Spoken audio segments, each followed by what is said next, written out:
no, no Outubro Rosa, não é isso, Ana Paula? Não é isso? Fala, doutor. Oferecimento. Fala, doutor. Oferecimento GBO, completo para cuidar da sua saúde. Atendemos convênios e particular. WhatsApp 75 30 25 9900. Fala, doutor. E hoje nós conversamos com a doutora Jéssica Portela para falar do câncer de mama. Bom dia, doutora Jéssica. Bom dia, é sempre um prazer estar aqui falando sobre o câncer de mama, principalmente agora no Outubro Rosa, nesse mês de conscientização. O Outubro Rosa realmente foi uma criação de pessoas que se voltaram para orientar a população para o câncer de mama. E aqui os meios de comunicação de Feira, graças a Deus, têm dado uma atenção muito grande a esses momentos. E o que a senhora acha que, pelo fato de ser um mês dedicado à informação sobre o câncer de mama, a população tem atendido a essa sugestão, tem atendido a esse apelo feito pelo meio de comunicação? Sim, com certeza. Eu sempre falo que o cuidado que temos que ter com as mamas, principalmente as mulheres, é durante o ano todo, né? Mas esse período de outubro, querendo ou não, é aquele momento em que dá aquele estalo da gente lembrar de checar nossos exames, de ver se eles estão em dia e justamente tem um enfoque também maior na prevenção. Infelizmente, nesse período de pandemia, a gente teve uma diminuição muito grande na realização de exames. Então, isso acaba que agora a gente está tendo um pouquinho mais de visualizando pacientes com um diagnóstico um pouco mais avançado. Então agora, nesse período em que as pacientes estão voltando a realizar os exames, a gente está tendo um aumento importante. Inclusive teve até um estudo brasileiro mais recente que mostrou nesse período de Outubro Rosa o número de mamografias aumenta até 30%. Esse mês de outubro, novembro, justamente por causa dessa divulgação, que é muito importante para lembrar as mulheres para a realização da mamografia. De vez em quando a gente ouve pessoas dizendo, mas vocês falaram disso a semana passada. Olha, meu amigo, a gente tem que falar disso todo santo dia, não é? Falar de câncer, seja o de mama, seja o de próstata, seja outro tipo de câncer, porque isso é igual a água mole em pedra dura, tanto bate até que fura, diz o velho chavão, o velho ditado. Porque a gente quer que as pessoas se conscientizem disso, quantas vidas foram salvas, não é? Por serem detectados o câncer preventivamente, né? Isso. E em estado inicial também. Mas agora uma pergunta, doutora Jéssica, uma pergunta feita aqui pela nossa produção: o câncer de mama pode ser causado por um trauma, por exemplo, uma batida nos seios, uma pancada nos seios da mulher? Isso na verdade é um mito e é até bastante frequente as pacientes comentarem isso, porque assim, na verdade, muitas mulheres, elas acabam que não têm o hábito de se examinar, fazer o autoexame. Então, o que acontece? Quando a paciente acaba tendo uma batida, é quando ela percebe e palpa a mama. Então, quando ela palpa, ela percebe aquele caroço. Ela pensa, não, foi daquela batida que eu tive. Então, inclusive, tem um caso, mais ou menos tem um mês, de uma paciente que me falou exatamente isso. Doutora, eu estava no ônibus e o ônibus freou de vez. E com aquilo eu bati naqueles ferros do ônibus e eu percebi que ficou dura a mama. Esperei um tempo e nada de melhorar. Então, na verdade, o trauma não tem relação. Batida, já vi história de que cachorro sem querer mordeu a mama e apareceu câncer. Não tem relação com trauma. O que acontece é que muitas vezes a mulher só percebe aquele caroço quando a mama começa a doer, quando tem essa batida, aí que ela percebe. Mas não tem relação entre o trauma e o câncer de mama. A outra pergunta: desodorante pode causar câncer? Também não, é um mito. Já foi estudo, já avaliaram se tem alguma relação com o desodorante e o câncer de mama. Isso não existe. O que muitas vezes pode acontecer é que esses desodorantes, eles podem acabar levando que aquelas ínguas, que são os linfonodos que a gente tem embaixo da axila, podem aumentar um pouco devido ao próprio produto. Então, às vezes, as pacientes começam a palpar uns carocinhos, umas bolinhas em região de axila, mas isso não vai aumentar o risco de ter câncer de mama. Também é outro mito frequente. Bom, recentemente eu li ou ouvi, não sei aonde, porque é tanta informação de que uma determinada pessoa teve câncer, não sei que tipo de câncer, se próstata, outro, não me lembro bem, por pintar o cabelo com produtos químicos. Isso pode ser considerado verdadeiro ou falso? Então, na verdade, assim, tem alguns produtos que são considerados cancerígenos, ou seja, são substâncias químicas mais agressivas que elas podem acabar como se fosse levando a mutações no nosso DNA. Porque o câncer nada mais é do que uma mutação no nosso gene que meio que descontrola a multiplicação da célula, que leva justamente a esses tumores que crescem muito rápido e podem correr para outros locais do corpo. Então, se você faz uso ou tem acesso a substâncias que são mais agressivas, pode acabar levando a uma lesão desse nosso DNA e causando, sim, não só câncer de mama, como outros cânceres em nosso organismo. Geralmente, vamos supor, pacientes pessoas que trabalham com substâncias químicas em suas fábricas de produtos químicos, por isso que tem que ter todo aquele cuidado, porque esse contato direto e contínuo pode sim. Agora, vamos supor, usar o uso de tinta uma vez ou outra em períodos curtos não tem um impacto muito grande, mas pacientes, alguns profissionais, alguns tipos de contato que você tem direto pode sim levar ao aumento de vários tipos de câncer. Agora, doutora Jéssica, e a bebida alcoólica, não é? A gente sabe que o álcool ele não faz bem em excesso em nada, né? Mas ele moderado, ele faz mal ele pode provocar câncer? Então, eu sempre falo assim, tudo em excesso vai fazer mal pra gente. Então, assim, sim, a ingestão de bebidas alcoólicas aumenta o risco de ter câncer de mama. Claro que, como a gente sempre fala, não é você que bebe em finais de semana, socialmente, um copo, uma taça, isso não vai trazer um impacto grande. Agora, para as pessoas que fazem uso de um consumo frequente, podem sim aumentar o risco de câncer de mama, como de outros tipos de câncer também. Mas tudo é ingestão em excesso. Quantidades moderadas pequenas não vão ter um impacto muito grande.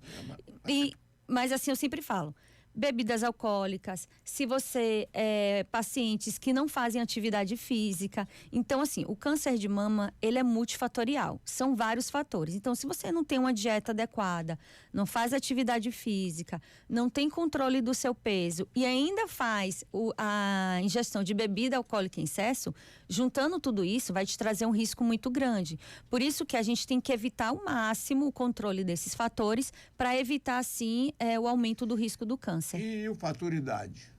O fator idade, assim, o câncer de mama, ele é mais frequente em pacientes acima de 50 anos. Mas hoje em dia, quase 30% dos casos são em pacientes mais jovens. Então, assim, claro, ainda é mais importante a incidência em pacientes assim mais idosos, mas hoje em dia pacientes mais jovens também apresentam esse risco. Então, às vezes pacientes falam: mas eu sou muito nova, não tenho um histórico familiar, não preciso fazer esses exames de rotina, de rastreio. Não, também precisam, porque hoje em dia a gente já vê uma incidência maior também em pacientes jovens. Já em contrapartida, fala-se que aumentar, ou melhor, amamentar a criança protege contra o câncer. Isso é uma verdade. A amamentação, o que é que acontece? O estímulo da produção de leite é como se fizesse que as nossas células da mama se desenvolvessem. Então, é como se uma célula mais forte é mais difícil de ter uma doença nela. Então, quanto mais a mulher amamenta, é um fator de proteção para o desenvolvimento do fortalecimento da mama, evitando assim o aparecimento do câncer de mama também. Então, é uma verdade. Agora, o homem também tem, né? Câncer de mama. Exatamente. É menos frequente no homem, é mais ou menos 1% dos casos.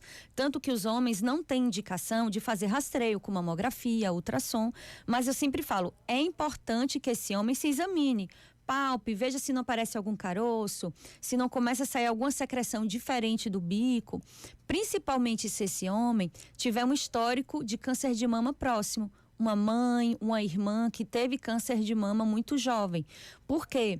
Tem algumas mutações genéticas que podem sim levar ao aparecimento de câncer de mama no homem. Então, eles também têm que ficar atentos. Agora, um homem que tem mãe na família, mãe, tia, ele está predisposto a esse 1% que a senhora fala, a esse homem? Pode estar sim, porque assim, tem umas mutações genéticas que a gente fala o BRCA1, BRCA2, que é justamente até a mutação da Angelina Jolie, que na época que ela fez a cirurgia de tirar as mamas, botar prótese, foi bastante comentada.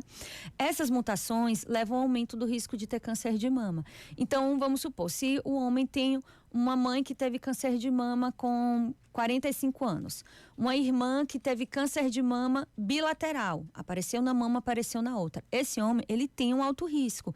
Então, vale a pena até mesmo ele passar, às vezes, em uma consulta com um mastologista, investigar melhor essa família para ver se não tem alguma mutação, porque às vezes a gente pode fazer um rastreio específico, tanto para ele quanto para os familiares. Esse fato da atriz Angelina Jolie serviu assim de uma quebra de paradigma muito grande, porque é o seguinte, em geral, quando a mulher, isso para o caso das mulheres que já foram acometidas de câncer, o grande dilema é a perda das mamas, né? É aquela mutilação que no passado era algo assim, tinha mulheres que preferiam até morrer do que tirar as mamas. Não, mas eu acho que essa atriz, ela acabou prestando um serviço à humanidade tão grande, né? Que talvez ela não tenha consciência disso. Porque hoje em dia as pacientes ainda têm muito aquilo de tô com câncer, vou operar, vou ter que tirar a mama toda, né? E eu sempre digo, a mama mexe muito com a autoestima da mulher. Então, assim, a partir do momento que você tem aquela perda, é um impacto muito grande. Mas hoje em dia, cada vez mais os estudos e até mesmo os tipos de tratamento estão fazendo com que esse tipo de cirurgia sejam menos agressivas. Então, aquela mastectomia que tirava toda a mama, tirava o músculo, mexia nas ínguas da axila, estão sendo cada vez menos necessárias. E a gente já viu que tem uma segurança oncológica para fazer o quadrante, que é justamente quando você tira só o nódulo, com margem de segurança, mas sem a necessidade de tirar outra mama, ou de tirar toda a mama. E até mesmo as pacientes que tiram toda a mama, hoje em dia a gente já utiliza técnicas que é justamente você tira a glândula mamária e já coloca uma prótese, uma forma de reconstrução. Então isso acaba que melhora na estética e na autoestima dessa paciente, tirando justamente esse estigma de que tira toda a mama, que a paciente vai ter um impacto grande na qualidade de vida, mas, como eu falei, com a evolução da ciência, a gente tem bastante benefício, tanto nas cirurgias, tratamentos menos agressivos e mais adequados para cada paciente. E no caso da atriz, a senhora acha que ela se precipitou, ela podia ter outra atitude? Isso. Então, no caso de Angelina Jolie, ela tinha uma mutação genética do BRCA1. É uma mutação que a chance dela ter câncer de mama é maior que 80%. Então, assim, a chance dela ter câncer de mama era realmente muito grande. E é importante ressaltar que, na verdade, ela não tinha câncer de mama, né? Ela fez uma doença que a gente fala, ela fez, na verdade, uma cirurgia de profilaxia, que é tirar exatamente a glândula e botar a prótese, tá? Essas pacientes com mutação têm sim benefício, ainda mais na faixa etária dela. Então, assim, realmente ela tinha indicação de fazer esse procedimento, mas acaba que com isso muitas pacientes acharam que só por ter um histórico familiar já tinha essa indicação, e não era bem assim. Precisava realmente de um estudo genético, de uma avaliação com especialista para ver ou não o benefício, porque até para fazer essa cirurgia, geralmente a gente indica uma faixa etária, tem um período que vai trazer benefício e não trazer, acabando problemas, porque eu sempre falo, é uma cirurgia que tem risco. Então, às vezes, pode ter complicação, infecção de prótese, perda de prótese. Então, eu sempre falo, para poder indicar um procedimento desse, tem que ser muito bem avaliado para não causar prejuízo para essa paciente. Doutora Jéssica, foi muito bom tê-la aqui no nosso Bom Dia Feira para falar, como a senhora falou hoje, explicando didaticamente, né, tudo sobre o câncer. Sabemos, pois não, Miro? Tem um tempinho. Só para uma pergunta, doutora Jéssica. Primeiro, bom dia, viu, doutora? Bom dia. A senhora falou agora há pouco sobre essa questão de amamentar, né, e diminuir os riscos, enfim. E eu vou citar o caso pessoal. No caso da minha mãe, com 72 anos, depois de ter amamentado 10 filhos, né, e de repente foi acometida com câncer de mama. O que leva a isso? Se é que a idade dos pacientes geralmente é de 45, 40 anos a 50 anos em média. Então, isso é interessante porque quando a paciente tem um diagnóstico do câncer de mama, uma das primeiras coisas que elas perguntam pra gente é: e por que eu tive? Né? Poxa, eu sempre fiz atividade física, me alimentei bem, na minha família não tem histórico, por que foi aparecer em mim? Por isso que eu sempre falo, o câncer de mama, ele é multifatorial, são vários fatores, tá? Então, vamos supor no caso de sua mãe, mesmo ela amamentando bastante, às vezes, pela idade não fazia atividade física, mas não tinha sobrepeso, não teve exposição muito a hormônio, mas em relação à idade, só dela ter 72 anos já é um fator de risco a mais. Por quê? Com o passar do tempo, é como se nossas células de defesa, nosso sistema imune, eles fossem também ficando cansados. Então, uma alteração que em um paciente jovem, o nosso próprio organismo iria lá e combater, com o idoso, o sistema dele tem um pouco mais de dificuldade. Por isso que até hoje, pacientes idosos ainda são a faixa etária que tem o maior risco de ter câncer. A gente vê pacientes com 70 anos, 80 anos. Ontem eu atendi um paciente de 90 anos, que teve um diagnóstico agora recente de câncer de mama. Então, assim, pela idade dela já é um fator de risco, mas não tem como eu falar que foi exatamente por causa disso. Agora tem um agravante que ela também foi fumante durante alguns anos. Sim, o tabagismo é um fator de risco importante para vários tipos de câncer, tá? Para o câncer de mama, ainda não tem um estudo que comprove que tabagismo e câncer de mama aumenta o risco, tá? Mas para outros cânceres de pulmão, tudo isso, ele tem um impacto muito grande. Mas eu sempre falo, tudo que vai prejudicar nosso sistema imune, as defesas do nosso corpo, vai de uma forma ter um impacto também no aparecimento do câncer de mama. Joia. Doutora Jéssica Portela, muito obrigado pela sua presença aqui no nosso Bom Dia Feira. Lembrar aqui que a GBO, essa instituição que a senhora integra, a GBO faz esse completo cuidado com a sua mama, né? Você, mulher que está nos ouvindo. Então, quero agradecer e desejar aí um bom dia de trabalho e algo mais que a senhora queira acrescentar aqui no nosso Bom Dia Feira, o primeiro jornalismo FM. Bom dia, e como eu falo, é sempre um prazer estar aqui no Outubro Rosa, tirando essas dúvidas, vendo essas verdades e mitos, porque isso é o que a gente ouve muito no consultório. Então, poder esclarecer as mulheres é sempre um prazer e estou à disposição. E ter cuidado com fake news. Com certeza. Na dúvida, procure especialista, discuta, não vai ouvir a vizinha, nem procurar na internet para não se assustar. Você falou aí agora, né? E tem um detalhe, viu, doutora? Você falou não vai ouvir a vizinha. E um fato de que precisa, inclusive, até para vocês médicos depois, isso é claro que passa também pelo próprio psicólogo. Por exemplo, nos locais onde tem as pessoas fazendo esse tipo de tratamento, tanto da quimioterapia como da radioterapia, há um zum muito grande. Não, fulano fez isso, mas passou mal, ou fulano fez isso e acabou tendo sucesso, enfim. E aquilo tem criado, na verdade, uma confusão na cabeça das pessoas que estão ali fazendo o tratamento no dia a dia. É exatamente sobre isso, de não ouvir a vizinha. Pode ser a vizinha da cadeira também, viu, doutora? Com certeza. É ouvir o médico. É o médico. Espera a hora do atendimento. E quando estiver naquela sala ali, todo mundo conversando, vamos dar atenção à chamada do médico.